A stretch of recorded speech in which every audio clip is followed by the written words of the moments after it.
Islam is the fastest growing religion in the world. It's the fastest growing religion in USA, in Europe, in the world. Maaf, sampai situ dulu itu satu fakta. Dan apa yang dikatakan oleh Dr. Zakir Naik, semoga Allah menjaganya, ini juga sudah merupakan satu fakta-fakta yang terlihat di negara-negara Eropa.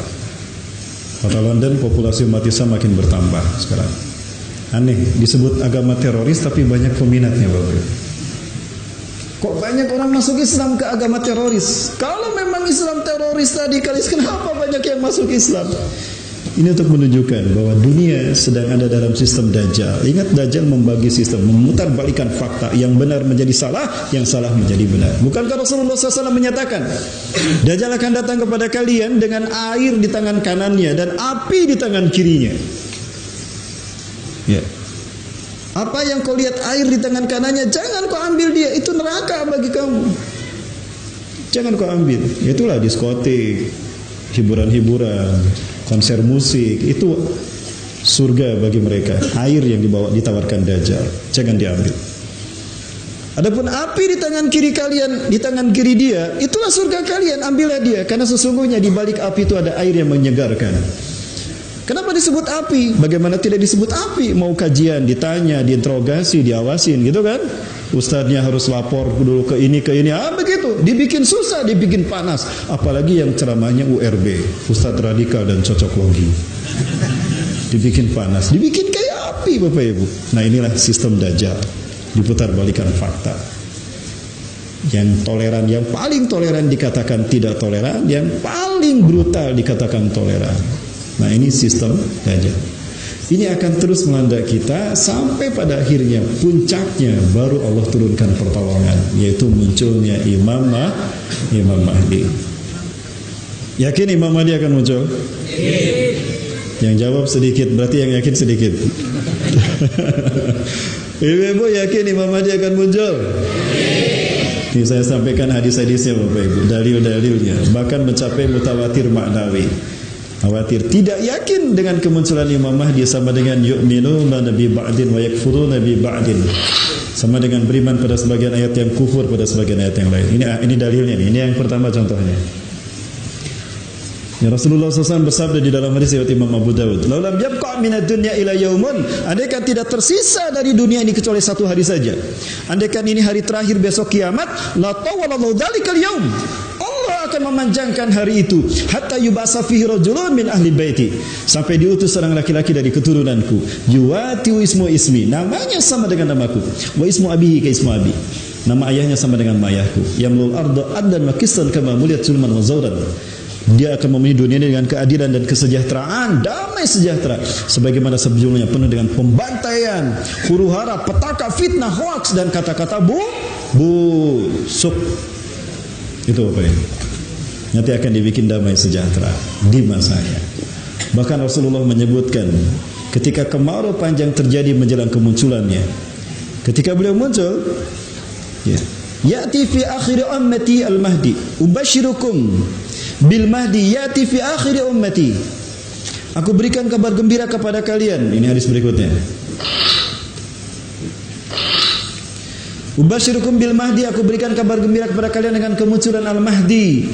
Yub'atsu fi ummati, ada ikhtilafi minan nas, dia akan diutus di saat manusia berselisih dan berperang. Banyak keruwetan dan kegejanggalan dalam kehidupan kita. Yang tampak di permukaan bukan keharmonisan, persaudaraan, yang ada adalah caci maki, peperangan dan sebagainya, pembantaian, kezaliman, dan itu yang terjadi. Itu adalah tanda Imam Mahdi akan muncul. Jadi kita sedang diuji sampai pada puncak klimaks semua keruwetan ini terjadi, kekacauan ini terjadi, baru Allah berikan pertolongan. Ya, jadi Allah sedang menguji kesungguhan iman Islam kita, sampai mana kemampuan kita untuk beriman pada Allah dan Rasulnya. Ya, wazalazila, dan ketika itu bapak gempa bumi terjadi. Ya, fayamlul arda adlan qistan wa adlan. Beliau akan memenuhi dunia ini dengan kesejahteraan dan keadilan. Kama muliyat zulman kejauhan wa zulman. Sebagaimana sebelumnya penuh dengan kesemena-menaan dan kezaliman. Ini beberapa hadis-hadis tentang Imam Mahdi, Bapak Ibu. Ya. Ada banyak hadis yang menerangkan tentang kemunculannya di akhir zaman nanti. Syekh Abdul Muhsin Al-Abbad hafizahullah, salah satu pakar ulama hadis di Madinah yang ada, saat ini pernah meneliti hadis-hadis tentang Imam Mahdi. Kemudian beliau menemukan kesimpulan bahwa tidak kurang dari 26 sahabat meriwayatkan hadis Imam Mahdi. Berarti derajatnya mutawatir ma'nawi. Dan tidak kurang dari 36 kitab hadis yang menukilkan tentang beliau. Maka derajatnya mutawatir ma'nawi. Lebih atas daripada muttafaq alaih. Di atas muttafaq alaih. Sehingga yang tidak meyakini Imam Mahdi sama dengan kufur pada sebagian ayat setelah dia beriman pada sebagian ayat. Ya. Rasulullah mengatakan ini, yakhruju fi akhir ummati al-mahdi, al-mahdi akan muncul di akhir dari umatku. Jadi di masa akhir umat. Kemungkinan zaman kita. Dan saya khawatir tahun depan Imam Mahdi muncul. Kalau Imam Mahdi muncul tahun depan, Bapak Ibu, maka mungkin tidak setenang ini nanti kita, Bapak Ibu. Karena perang demi perang akan terjadi. Betulkah demikian? Ini Rasulullah SAW menyebutkan dalam salah satu hadisnya, dan ini adalah salah satu isyarat kalau memang Imam Mahdi akan segera hadir, Bapak Ibu. Sesuatu yang saya hadarkan, bukankah Islam lahir di tanah Arab? Bukankah banyak mereka ustadz-ustadz kita yang hebat ketika ceramah, bahkan merasa paling Quran dan Sunnah, tahzir sana sini, lahir datang belajar Islam dari sana, tapi mereka tidak bisa membendung maksiat yang ada di tergib mereka belajar Islam. Ada apa ini? Ingat Bapak Ibu sekalian, ketika ada kemungkaran di depan mata kita, diam saja. Kita cari aman, padahal ada kemungkaran di depan kita. Takut kehilangan pangkat, takut kehilangan jabatan, takut kehilangan penghasilan gaji bulanan. Ada kemungkaran, kita diam saja. Apa kata Imam Salafus Saleh? Kata ulama Salafus Saleh. Abu Ali Ad-Daqqaq rahimahullah mengatakan, man sakata anil haqqi fa huwa syaitonun ahras. Siapa yang diam saja ketika kemungkaran ada di depannya, tidak mau membela kebenaran, dialah setan bisu.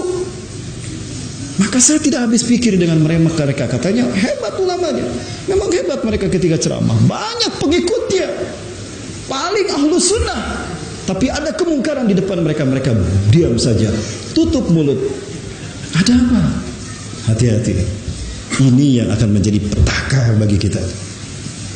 Rasulullah SAW pernah mengatakan, Inna Allah Azza wa Jalla la yu'adzabul ammah bi'amalil khassah. Allah tidak akan menyiksa satu kaum hanya karena kemaksiatan segelintir orang. Kalau yang maksiat segelintir orang, ya mereka yang diazab. Gak mungkin satu kaum itu diazab Allah. Hatta yarawul munkara baina zahranaihim, sampai mereka melihat ada kemungkaran di depan mereka. Wahum qadiruna ayunkiruh, mereka mampu merubah kemungkaran itu agar tidak terjadi. Fala yunkiruh, mereka diam saja karena saku mereka telah diisi dengan uang 20 juta rupiah per orang. Saya tidak ngomong tanpa data, Bapak Ibu. Tanyakan sama sudah yang hijrah dari mereka. Ternyata mulut mereka sudah dibungkam dengan uang 20 juta per bulan. Pantas mereka diam saja dengan kezaliman rejim ini. Mereka diam saja padahal mereka mampu. Mau tidak mampu gimana? Quran hadis mereka hafal. Tapi mereka diam saja cari aman. Bahkan kita yang berusaha untuk amar ma'ruf nahi munkar disebut teroris radikal, disebut kebun binatang. Allahu Akbar. Maka apa kata Rasulullah SAW? Faida fa'alu dzalika, jika mereka diam saja ketika kemungkaran terjadi, adzabahullahu khassah wal 'ammah, maka Allah akan menyiksa mereka yang berbuat mungkar dan kaum yang membiarkan kemungkaran itu terjadi. Kita lihat siapa yang diazab Allah di antara kita. Apakah kalian yang merasa benar atau kami yang kalian tahzir? Kita buktikan. Hatu burhanakum in kuntum shadiqin. Qul in tazilu innal mumtazirun. Itu yang saya katakan pada antum sekalian. Jadi curhat begini Bapak Ibu, maaf. Saya nggak marah-marah Bapak Ibu, enggak ya, cuma curhat saja. Gimana lanjut? Kalau memang itu adalah negara makmur, hebat dengan Islamnya, maka saya bertanya, kenapa Rasulullah menyebutkan hadis ini? Yang pertama diperangi oleh Imam Mahdi bukan Amerika, bukan Israel, pada jelas-jelas kemungkaran mereka. Justru Saudi Arabia, Jazirah Arab, bukan hanya Saudi Arabia. Lalu kemana peran ulama-ulama kalian lulusan Madinah, lulusan Mekah?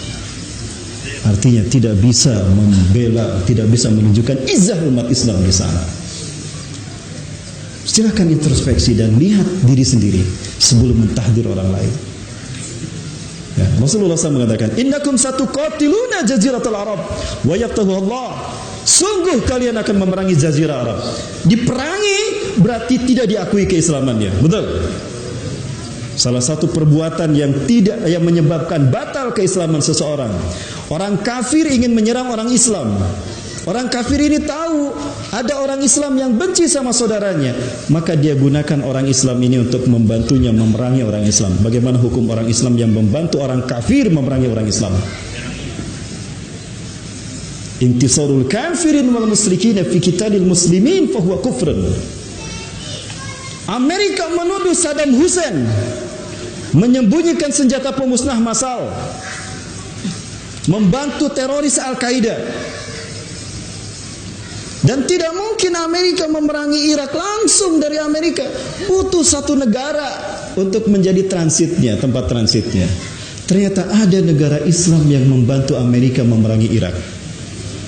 Saya simpan datanya di sini. Apakah betul yang mereka perangi teroris? Tidak. Yang mereka perangi anak-anak kecil, orang-orang sipil, kaum muslimin dan muslimat, anak-anak.